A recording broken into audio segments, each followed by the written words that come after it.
Well, what I'm going to read is the communique which we have prepared in your name anyway. So we can issue it out to summarize what we have been doing over the last 2 days.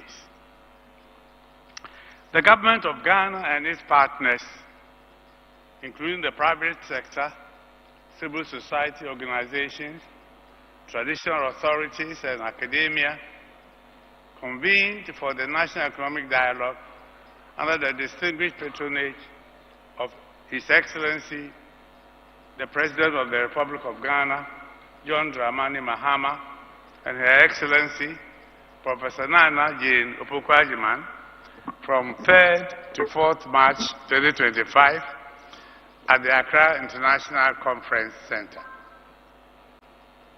Profoundly appreciate the presence and active participation of the high-level panel discussants, chairpersons, presenters of technical issue papers, as well as well-meaning Ghanaians from industry, academia, think tanks, and policymakers during the dialogue. Note and comment the spirited nature of the discussions that characterize the National Economic Dialogue and urge continued engagement to underpin constructive economic policy and implementation of our homegrown progressive and responsive policies in Ghana. To acknowledge that the Ghanaian economy is in crisis and continues to face multiple risks and vulnerabilities. We recognize that the macroeconomy remains fragile with significant risks from state-owned enterprises, particularly the energy and cocoa sectors that continue to undermine fiscal and debt sustainability. Additionally, we note the impact of long-standing structural deficiencies and challenging financial conditions that threaten macroeconomic stability. Consistent with the theme Resetting Ghana, Building the Economy We Want Together, we reiterate the conviction that Ghana can build resilience for economic growth and transformation for this and future generations by pursuing a path of increased dialogues and implementing targeted homegrown measures. Strongly support government's commitment to inclusive development and call for the timely, effective, and full implementation of the proposed interventions from this dialogue to enable Ghana revive and revitalize the economy. Underscore, based on the six thematic sessions as well as the plenary events at the National Economic Dialogue, the need for comprehensive and durable public sector reforms to improve productivity as well as increase private sector participation and investment in the economy. We, the participants, recognize that the comprehensive report of the National Economic Dialogue will be submitted to the Presidency for consideration and implementation, which to call on government to 1. Prioritize efforts to restore macroeconomic stability and regain confidence in the economy by enhancing coordination between fiscal and monetary policy operations and achieve alignment, reviewing the foreign exchange retention regime to support economic stability, implementing major tax reforms that expand the tax net, including property taxes, revise VAT rates, and address revenue leakages, overhauling and ensuring compliance with the Public Finance Management Act, 2016 Act 921, and reform the Fiscal Responsibility Act, 2018 982. Reforming state-owned enterprises and enforcing transparent financial reporting and good corporate governance practices. Strengthening expenditure controls in public agencies and resource internal audit regime to be effective, and establishing a credible medium-term expenditure framework that ensures adequate provision of funding for projects before commencement. 2, aggressively pursue inclusive and sustainable growth for economic transformation. Accordingly, we encourage government to establish new agricultural institutes and enhance existing ones to foster expertise, drive innovation, and stimulate interest in industrialized agricultural production. Review and introduce a streamlined tax system for agricultural inputs and outputs to promote efficiency, reduce burdens, and support sector growth. Develop policies that proactively address skill gaps by aligning current and projected developmental priorities.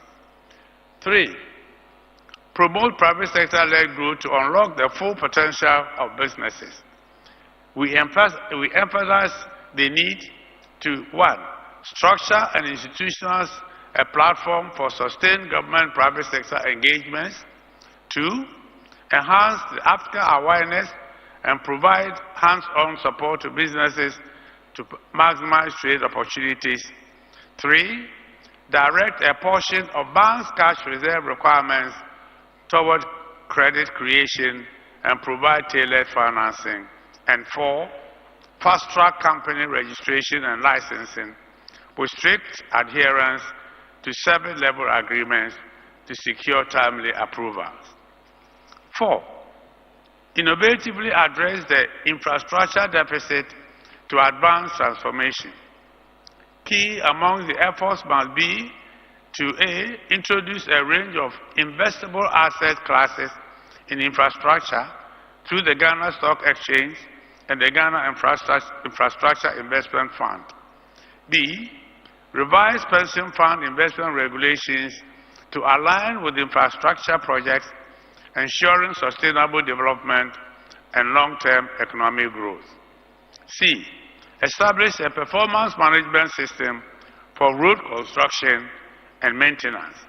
And D, ensure that the road fund is used exclusively for road maintenance and operational improvements. 5, implement structural and policy reforms, especially in key sectors for growth. This must focus on A, ensuring the effective execution of the energy sector review policy to improve efficiency, sustainability, and service delivery in the sector. B, conducting a comprehensive review of ECG's operations and implement necessary reforms to position it for potential private sector involvement. C, strengthening ECG's billing and collection systems while enforcing cost-cutting measures to improve operational efficiency and service delivery. D, finalizing the review of IPP contracts and renegotiate terms to lower power purchase costs and enhance financial sustainability. D, eliminating illegal mining, i.e. galamsey, while resolving inefficiencies in the cocoa value chain to boost production and sustainability. E, returning Cocoa Board to its role as an agency under the Ministry of Finance, ensuring that it focuses on its core mandate of ensuring the efficiency of the sector and protecting the interests of farmers. And finally, implementing a strategy to promote land reclamation, afforestation, and increase cocoa production. 6, promote good governance, accountability, and relentlessly fight corruption. I prefer relentlessly eliminate corruption. The dialogue urges government to accelerate the proposed constitutional reform program, link public sector remuneration to productivity, accountability, and efficiency, enhance the capacity of Parliament to effectively oversee public spending by providing targeted training and resources. D, develop a comprehensive regulatory framework for political party financing, including mandatory audit and oversight mechanisms to promote transparency and accountability. And E, strengthen independent governance institutions to complement economic governance.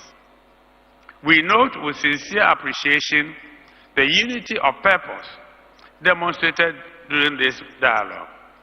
We encourage all stakeholders to continue to work together towards ensuring that actions are taken to reset the economy and build the Ghana we want. Thank you.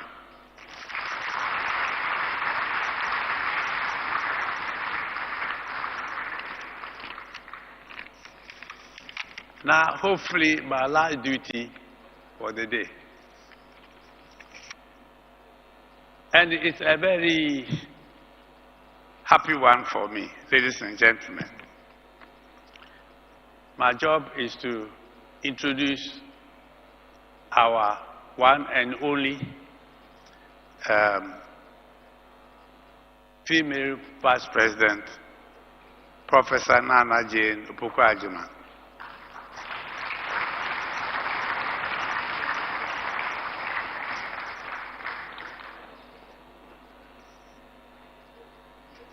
She's already very well known, and I was struggling why I needed to introduce her.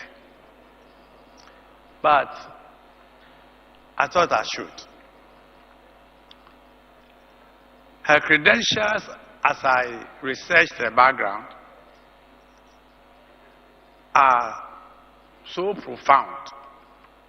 But there's one that fascinates me. And that is that she was the first woman to hold the position of Vice Chancellor of a leading public university in Ghana.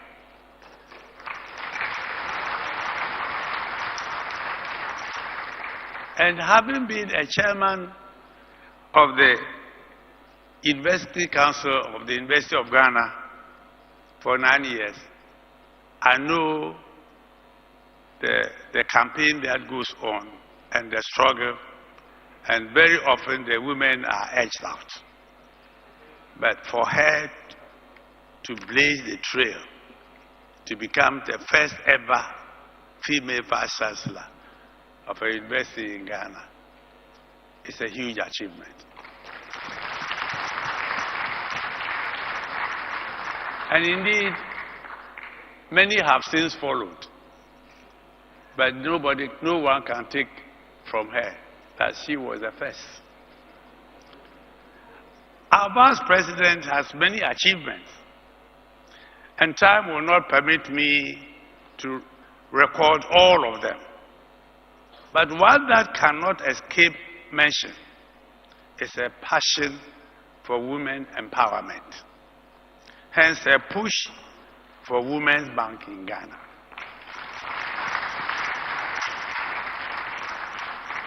We all know of the negative bias against women when it comes to sourcing credits from financial institutions. Even though when we know that women are more faithful with meeting their debt payment obligations with banks than men. But that's true. And the Women's Bank, ambitious to be managed fully and only by women, should be a major breakthrough for women entrepreneurs. And I think the women entrepreneurs here must give her an applause.